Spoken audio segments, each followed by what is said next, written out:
E aí, galerinha, tudo bem com vocês? Sejam bem-vindos a mais uma aula de Projeto Hidrossanitário 2. E na aula de hoje iremos finalizar os conteúdos sobre dimensionamento de tubulação de esgoto. Nas aulas passadas nós aprendemos a dimensionar ramais de descargas, que são esgotos secundários, ramais de esgoto, que são esgotos primários, tubos de queda. Já na aula de hoje iremos trabalhar o dimensionamento com as tubulações de ventilação, subcoletores e coletor predial, tá? E assim a gente vai finalizar todo o processo de dimensionamento do sistema de esgoto residencial, tá? A tubulação de ventilação ela é muito importante, pessoal. Mas por que ela é muito importante? É porque quando os gases tentam retornar para o interior da edificação, eles vão retornar pelo caminho mais fácil. E o caminho mais fácil é através do desconector. Só que o desconector, ele tem um fecho hídrico. E esse fecho hídrico vai impedir as passagens de gás para o interior da edificação. Só que os gases ali, quando eles tentam retornar pelo desconector, eles vão ficar confinados dentro da tubulação. Uma hora ou outra pode ocorrer o rompimento desse fecho hídrico. Se acontecer o rompimento deste fecho hídrico, os gases vão agir diretamente para o interior da edificação. Então a tubulação de ventilação ela é auxiliar para dissipar todos esses gases presentes no interior da tubulação para a atmosfera. Então, esse tubo aliviador, que é o tubo de ventilação, ele vai absorver os gases interior, os gases presentes no interior dos ramais de esgoto, vai transportar diretamente para a atmosfera, porque a tubulação de ventilação ela sobe na parede da edificação e fica acima do telhado, como se fosse uma espécie de chaminé. E assim os gases saem pelo final do tubo de ventilação e vão ser dissipados, vão ser jogados na atmosfera. Dessa maneira não vai acontecer o caso de os gases ficarem circulando no interior da edificação. Lembrando que um fecho hídrico é uma camada de água que permanece constantemente nos desconectores. O desconector, que é uma caixa sifonada, seja o sifão de um vaso sanitário, seja outro sifão de outro aparelho sanitário, uma pia, né, ou outro elemento qualquer, esse fecho hídrico é uma camada de água que vai impossibilitar a passagem dos gases para o interior da edificação. Especificamente falando da caixa sifonada, a caixa sifonada, quando ela está apropriadamente instalada corretamente, no interior dela vai ficar uma lâmina d'água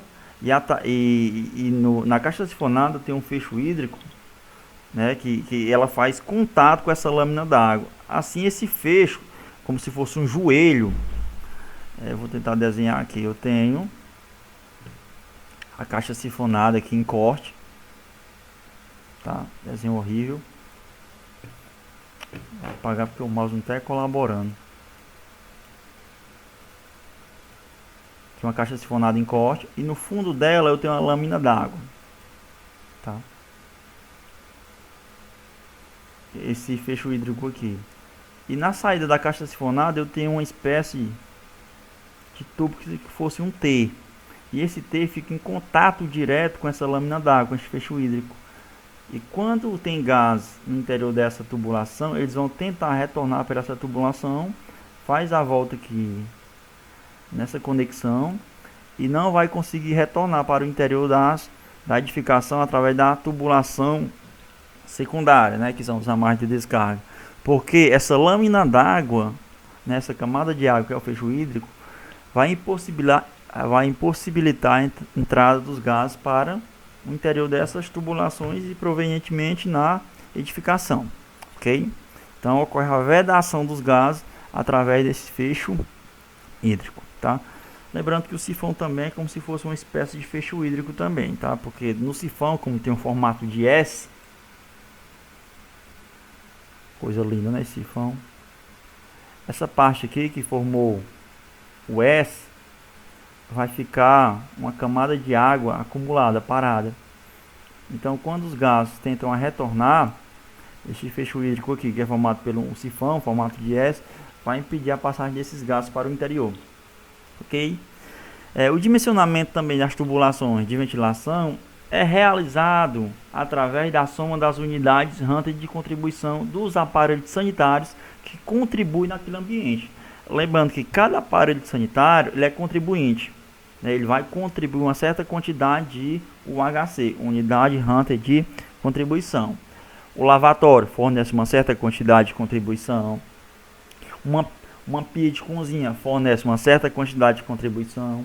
Um vaso sanitário fornece uma certa quantidade de contribuição, tá?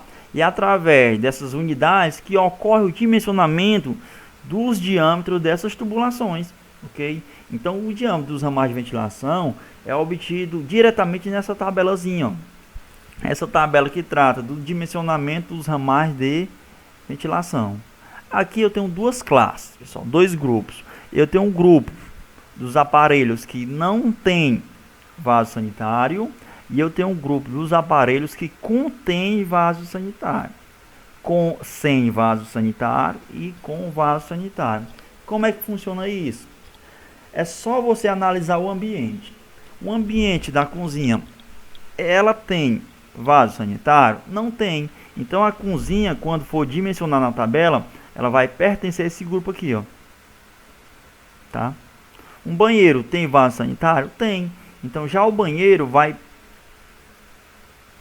pertencer a essa classe aqui, a esse grupo de aparelhos, porque contém vaso sanitário, tá? E como é que funciona? Vamos para um exemplo. O banheiro de uma residência tem uma bacia sanitária, que é o vaso sanitário, um lavatório e um chuveiro. Qual o diâmetro nominal, né, do tubo do ramal de ventilação? Conforme eu falei anteriormente, para obter o diâmetro do ramal de ventilação é através das somas das unidades Hunter de contribuição daquele ambiente. Como no banheiro eu tenho lavatório, chuveiro e vaso sanitário, eu tenho que saber o quanto aquele aparelho vai contribuir, tá? Um lavatório, ele contribui quanto? Uma unidade Hunter de contribuição. E um chuveiro, 2 unidades. E um vaso sanitário, 6 unidades. Faça a soma de todos os aparelhos, ó, tá aqui nosso banheirozinho, ó, lavatório, vaso sanitário e chuveiro. Aqui eu coloquei para vocês as tubulações, ramal de esgoto e ramal de descarga, para mostrar para vocês o que seria. Tá certo? Então vamos nós. Eu faço o somatório e o somatório total aqui no caso vai dar quanto? 6 mais 2, 8. Não, 6 mais 2, 8, mais 1, 9. Então o total aqui eu tenho quanto naquele banheiro? Eu tenho 9 UHC. Então naquele banheiro ele fornece um total de 9 unidades Hunter de contribuição. Após esse somatório, eu vou verificar na minha tabelazinha. Mas eu tenho que saber que grupo o meu banheiro pertence. Ele pertence ao grupo dos aparelhos sem vaso sanitário? Não. Ele pertence ao grupo dos aparelhos com vaso sanitário? Sim. Porque o meu banheiro tem um vaso sanitário. Então ele é pertencente a esse grupo. Quando eu identifico o grupo que o meu ambiente pertence, eu vou analisar a quantidade de contribuição que eu encontrei. Lá o total foi quanto? 9. Tá? Então, até 17 UHC, o ramal de ventilação tem que ter um diâmetro de quanto? 50. Então, já encontrei. Ó. Então, todo o ramal de ventilação da minha edificação para o banheiro deve ter um diâmetro de quanto? 50 milímetros. Tá? Se no meu caso não tivesse banheiro, não tivesse um lavatório, um exemplo bem hipotético, tá? Vou excluir a bacia sanitária. Se nesse banheiro eu tivesse apenas lavatório e chuveiro, faria a soma de todas essas unidades desses aparelhos, né? Chuveiro que é 2, lavatório que é 1, então 3 unidades. Até 2 é um diâmetro de 40, tá? Porque eu tô no grupo de aparelhos sem vaso sanitário, porque eu excluí o aparelho sanitário para o nosso exemplo, tá? Como a soma aqui deu 3, 3 vai estar entre 3 a 12. Então o diâmetro vai ser quanto? 40 milímetros também. Ok? Percebe-se que o dimensionamento dos ramais de ventilação é um processo bem simples, né? Você soma as quantidades antes de contribuição daquele ambiente e verifica na tabela, prestando atenção se aquele ambiente tem vaso sanitário ou não tem vaso sanitário, para você definir o grupo, ok? Então esse ramal de ventilaçãozinho aqui, que eu coloquei aqui para nós, ele vai ter um diâmetro de quanto? Diâmetro de 50 milímetros. Pronto. Definido o nosso ramal de ventilação, ok? Vamos adiante. Barrilete e coluna de ventilação. Esse dimensionamento, pessoal, ele é feito para edificações com mais de 2 pavimentos, tá?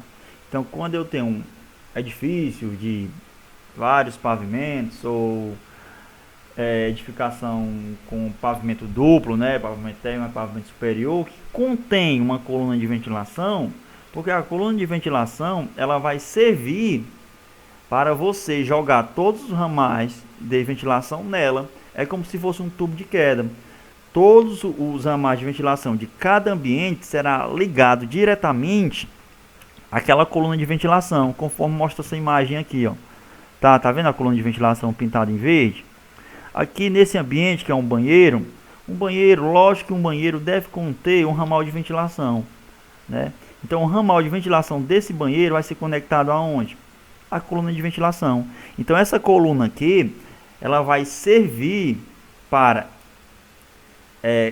conectar todos os ramais de ventilação de todos os pavimentos. É uma coluna única, onde todos os ramais de ventilação será conectado nela, tá? Mas lembrando que essa coluna só existe quando eu tenho edificações com mais de 2 pavimentos, 2 ou mais. Quando é pavimento térreo, eu só tenho apenas um ramal de ventilação, como a gente mencionou anteriormente, ok? E como é que se dimensiona o barrilete e coluna de ventilação? Para dimensionar é preciso você saber o diâmetro nominal do tubo de queda ou o diâmetro nominal dos ramais de esgoto, conforme nós aprendemos a dimensionar na aula passada. O comprimento da coluna nada mais é que a altura do gabarito, que é o comprimento total da edificação que deve ter, se a edificação tem 9 metros, 20 metros, etc, etc. E o número total de UHC, que é o somatório de todas as unidades que cada aparelho contribui. Com esses dados, você irá consultar a tabela de dimensionamento de colunas e barrilete de ventilação. E assim vai obter o diâmetro da coluna da ventilação. O diâmetro da coluna de ventilação é obtido diretamente nessa tabelazinha aqui, ó. Tá? Lembrando que vou abrir umas aspas na seguinte observação. Para impedir que o esgoto penetre no ramal de ventilação e obstrua, deve ser ligado por cima do ramal de esgoto. Além disto, esta ligação do ramal de ventilação ao ramal de esgoto se dá uma distância máxima do desconector, segundo a tabela de distância máxima de um desconector ao tubo ventilador. Vou explicar o que foi que eu acabei de ler para vocês, tá? Um exemplo comum: o ramal de ventilação ele deve ser ligado por cima do ramal de esgoto. Por que por cima? Porque quando eu tenho o fluido dentro desse ramal de esgoto aqui, se eu não ligar o tubo de ventilação por cima, esse tubo vai ser obstruído pelos efluentes presentes no interior daquela tubulação. Então, o tubo de ventilação ele deve ficar por cima do ramal de esgoto. Eu tenho um salto aqui para fora, deve ficar na parte superior, porque o esgoto aqui, os efluentes não vão subir para cá, ó, tá? Não vão conseguir subir. Eles vão ficar somente na horizontal. Se esse tubo tivesse conectado na horizontal, aí seria obstruído pelos efluentes presentes no interior da tubulação, ok? E outra coisa, os ramais de ventilação deve existir uma distância máxima do desconector. Se eu tiver um desconector aqui, voltando na imagem anterior aqui, eu tenho esse desconector, tá? Tem aqui um desconector e aqui eu tenho a subida do meu ramal de ventilação. Eu tenho que obedecer a uma certa distância. Mas que distância é essa, Cleberson? Tá aqui, pessoal. Ela é referente ao diâmetro do tubo de ventilação. Se o tubo de ventilação tiver um diâmetro de 50 milímetros, a distância de subida dele, ao ponto que ele vai subir, deve ser no máximo de quanto? De 1,20 m. Como a gente mencionou essa tubulação e o diâmetro dela é de 50 milímetros, o ponto de subida do ramal de ventilação aqui deve estar distante a 1,20 m no máximo, tá? No máximo, não pode ser superior, tá ok? Então, essa distância entre o desconector e o ponto de subida do tubo de ventilação é referente ao diâmetro, é equivalente. Se o diâmetro do tubo de ventilação for de 40 milímetros, a distância máxima é de 1 m, 75, 1,80, 100, 2,40 metros, ok? Então, assim, na tabela de dimensionamento de coluna de barrilete de ventilação, é possível eu obter o diâmetro da coluna de ventilação, ok? Lembrando que a coluna ela é específica para edifícios com mais de 2 pavimentos. Explica, Clebson, não entendi. Aqui a tabela matriz para determinar o diâmetro do tubo de ventilação é essa. Está presente na NBR 8118, perdão, 8160. Sempre confundo essas normas, tá? Então a NBR 8160 contém essa tabela que vai determinar, ela serve para dimensionar as colunas e o barrilete de ventilação. Vamos para um exemplo prático. Exemplo, o tubo de queda, tá? Esse tubo de queda aqui, lembrando que tubo de queda só é presente numa edificação com mais de 2 pavimentos, 2 ou mais, tá? Continuando, um tubo de queda de uma edificação, opa, a edificação tem quantos metros? 70 metros de altura, que é o gabarito dela. E esse tubo de queda apresenta um diâmetro de quanto? 75 milímetros. De imediato aqui eu já sei que esse exemplo está errado. Por quê? Porque o tubo de queda, quando é ligado diretamente ao vaso sanitário, o diâmetro mínimo dele é de 100 milímetros, tá? Mas aqui, como é um exemplo hipotético, vamos supor que é de 75 milímetros. Esse tubo de queda é de 75 milímetros, tá? E a soma de unidades Hunter de contribuição daqueles ambientes deu um total de 50. Qual o diâmetro da coluna de ventilação? É só você recorrer a essa tabelazinha aqui, ó. Aqui eu cortei ela um pouco. Eu vou analisar. Primeiramente, você vai analisar o diâmetro nominal do tubo de queda ou do ramal do esgoto. Lá o tubo de queda tinha um diâmetro de quanto? 75. Só que aqui eu circulei para vocês, eu tenho vários diâmetros de 75 milímetros. Tá? E vou para o próximo passo. Qual é o próximo passo?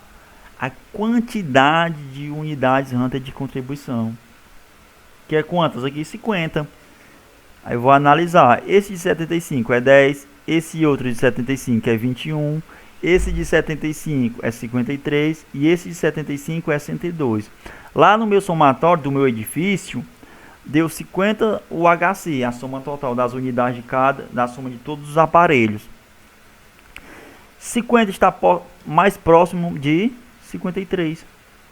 Já marco, tá? Sei que é 75 e 53.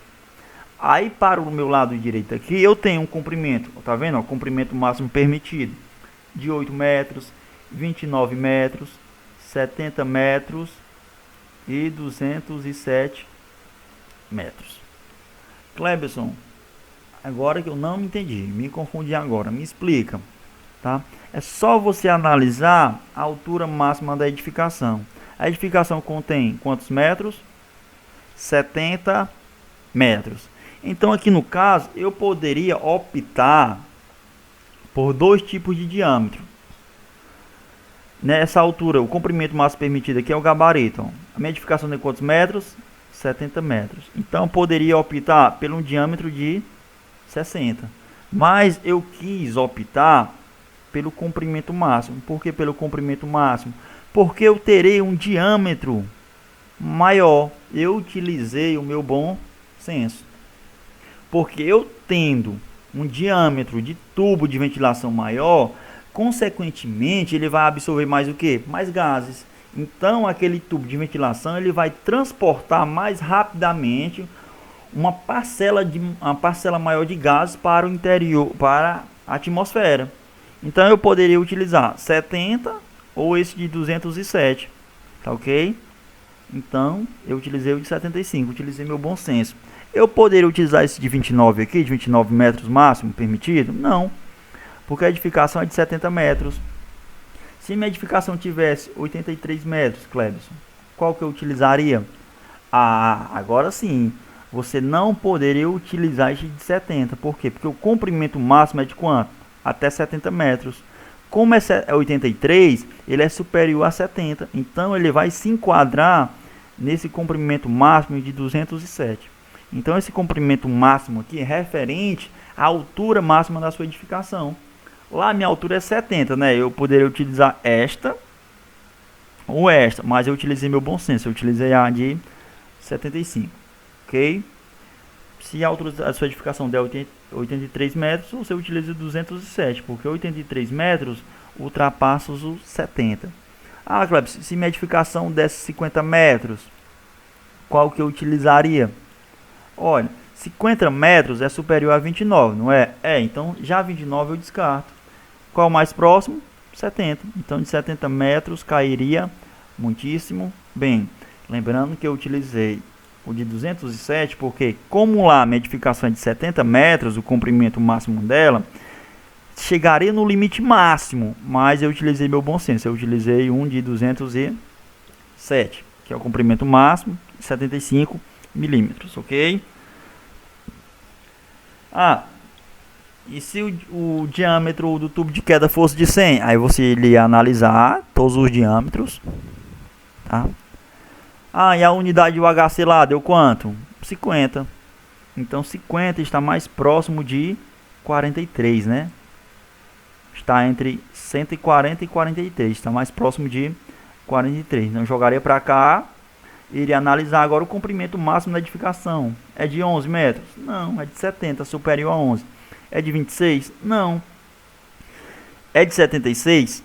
É de 70, mas 76, 70 é menor que 76, então tá nesse quesito. Jogo para cima e analiso, encontro o diâmetro equivalente, ok? De acordo com a tabela, o tubo de ventilação terá o diâmetro de 75 milímetros. Vamos dar continuidade. Coletores e subcoletores. Você deve considerar também o número máximo de UHC para selecionar o diâmetro do tubo e a declividade da instalação. Já nesse dimensionamento aqui, vocês vão analisar a soma de todas as unidades e através dessa soma vocês vão encontrar o diâmetro equivalente a essa soma e a declividade do tubo, coletor e subcoletor. Os subcoletores são tubulações que levam o esgoto da residência para a rede coletora pública ou para a fossa séptica, quando a cidade não contém um projeto de saneamento básico. Já o coletor predial é o trecho final da tubulação que conduz o esgoto até a rede pública ou sistema individual. É o trecho da tubulação compreendido entre a última caixa de dispersão e o coletor público ou sistema particular. Deve possuir diâmetro mínimo de 100 milímetros, intercalados por caixa de dispersão. De uma maneira bem geral, eu vou explicar para vocês. Aqui eu tenho uma caixa de dispersão, aqui eu tenho uma outra caixa de dispersão e aqui eu tenho outra caixa de dispersão. Sabemos que todas as caixas de dispersão são conectadas por tubo de esgotos. Essa conexão desses tubos aqui são denominados como subcoletores. Então, subcoletores são aquelas tubulações que fazem conexões entre as caixas de inspeção, ok?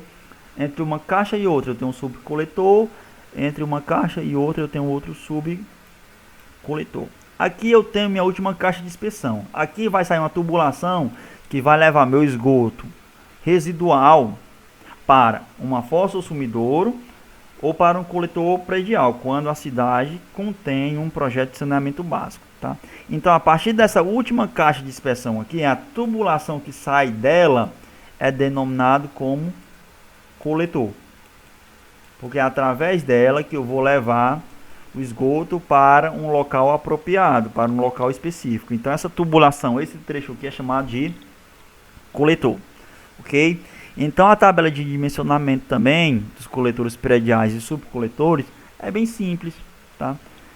É só você analisar o número máximo de hunter de contribuição que ela está fornecendo, ok? Tá aqui a nossa tabelazinha, eu vou explicar como é que funciona. Porém, eu tenho uma pequena observação. A tubulação de esgoto deve ser preferencialmente retilínea, reta. As tubulações devem ser fixadas de tal modo que não ocorram deformações. Então, quando vai se fazer uma instalação de um esgoto, elas devem ser fixadas no solo, para que quando forem utilizadas, ela não venha sofrer nenhuma alteração durante a captação do esgoto. Ela não venha mudar a sua declividade, ela não venha chegar sofrer uma alteração de percurso, entendeu? É mais ou menos isso. Vamos a um exemplo, pessoal. Uma edificação de 5 andares tem 2 subcoletores, tá? Lembrando que já expliquei o que seria subcoletores, tá? O subcoletor 1 recebe os tubos de queda do banheiro 1 e 2, e o subcoletor 2 recebe o tubo de queda da cozinha, tá? Lembrando que um subcoletor ele é específico para os tubos de queda do banheiro 1 e 2, e o subcoletor 2 ele é específico para receber os efluentes do tubo de queda da cozinha. Pede-se para determinar o diâmetro e a declividade dos subcoletores e do coletor predial. Vamos analisar nossos dados. O HC do tubo de queda de cada banheiro. Cada banheiro aqui, ó, tubo de queda 1 e tubo de queda 2. Cada banheiro fornece quantas unidades de contribuição? 50 unidades. Então, o banheiro 1 vai fornecer um total de 50 e o banheiro 2 um total de 50. E a cozinha, o tubo de queda da cozinha vai fornecer um total de 15 UHC. Eu já fiz o somatório de cada ambiente e joguei para o tubo de queda. Então, cada tubo de queda fornece essa quantidade. Banheiro 1 e 2, cada um fornece 50 UHC. E o tubo de queda da cozinha fornece 15. Então, os subcoletores vão absorver, né, os esgotos, os efluentes gerados pelos tubos de queda e transportar para o coletor predial, tá? Aqui eu não tenho uma caixa de inspeção, era para ter, né? Tudo bem. Resposta. Eu vou analisar o HC do subcoletor 1. O subcoletor 1, ele recebe o que? Os efluentes do tubo de queda 1 e tubo de queda 2, ó. O HC do banheiro 1 mais o HC do banheiro 2. Então, o HC total que o subcoletor 1 vai receber, falei agora há pouco, que é através do somatório também, eu vou somar quantos UHC que esse subcoletor vai receber, ó. Ele vai receber o tubo de queda 1 e tubo de queda 2. Então, é 50 mais 50, 100 UHC. Então, nesse subcoletor está chegando quanto UHC? 100. Agora, eu vou consultar essa tabelazinha que eu acabei de mostrar para vocês, ó. Tá? Botei aqui embaixo para vocês e vou determinar. Vou analisar a quantidade de UHC que aquele subcoletor está recebendo, tá? Percebe-se que ele está recebendo 100. 100 está mais próximo de que 180, está abaixo de 180. Então 100 está mais próximo de 180. Marco a quantidade que ele está recebendo e vejam. Do meu lado esquerdo, que é dessa coluna aqui, o diâmetro nominal dele é de quanto? 100 milímetros. E a declividade mínima dele vai ser de quanto? 1%. Então, o subcoletor 1 vai ter um diâmetro de quanto? 100 milímetros. Com uma inclinação de quanto? 1%. Agora, vou analisar o subcoletor 2. O subcoletor 2 recebe apenas o HC do tubo de queda da cozinha, ó. Tá? O HC da cozinha. O HC da cozinha, que é apenas 1, fornece quanto? 15. Aí vou consultar a tabela novamente e vejo. 15 é muito inferior a 180. Ele está mais próximo do que 180, não é isso? Tá? Porque 15 não está entre 180 e 216. Hein? Então, 180 é o número referente ao UHC que aquele tubo vai receber. Porque 15 é muito inferior a 180. Qual o diâmetro dele? 100. E declividade dela, do tubo subcoletor da cozinha, 1 também. Então esse subcoletor 2 aqui também vai ter um diâmetro de 100 milímetros e uma inclinação de quanto? A declividade de 1%. Agora vou determinar o coletor predial. O coletor predial também é referente à soma das unidades ranta de contribuição. Percebe-se que nesse coletor predial vai chegar o subcoletor 1 e o subcoletor 2. É isso? Então eu vou somar, ó. Subcoletor 1 e subcoletor 2 vai fornecer quanto? 115 UHC. Porque o subcoletor 1 não fornece quantos UHC? 100. E o subcoletor 2, 15. 100 mais 15, 115. Então aqui no coletor predial vai chegar a 115 UHC. Aí eu vou consultar a tabela. 115 UHC é muito inferior a 180. E o número mais próximo é 180. Marco 180. Vejo para a minha esquerda. Vejo que o diâmetro é de quanto? 100. E a inclinação mínima é de quanto? Declividade, perdão, 1%. Então esse coletor predial aqui também vai ter 100 milímetros. Com a declividade de 1% também. Ok? Todos são iguais, né? E por último, para finalizar nossa aula de hoje, a declividade mínima, que eu não expliquei, vou explicar agora, é sempre em função do diâmetro e pode ser obtida nessa tabelazinha aqui, tabela de declividades mínimas. Se um tubo de esgoto tiver um diâmetro de 40 milímetros, qual vai ser a declividade mínima dele? 3%. Se um tubo de esgoto tiver um diâmetro de 50 milímetros, qual vai ser a declividade mínima dele? 3. Eu sei que um tubo de esgoto que sai de um lavatório, ele tem um diâmetro de 40 milímetros. E esse tubo, analisando a tabela de declividades mínima, deve ter uma declividade de quanto? 3%. E assim sucessivamente. Se um tubo apresentar um diâmetro de 100 milímetros, qual vai ser a declividade mínima dele? 1%. Sabemos que um tubo de esgoto que sai do vaso sanitário, ele tem um diâmetro mínimo de quanto? 100 milímetros. Qual vai ser a declividade desse tubo? Só você analisar. Tubo de 100 milímetros deve ter declividade de quanto? 1%. Pessoal, a aula de hoje é isso. Espero que vocês tenham gostado. Abraços virtuais e até a próxima. Se cuidem e fiquem com Deus.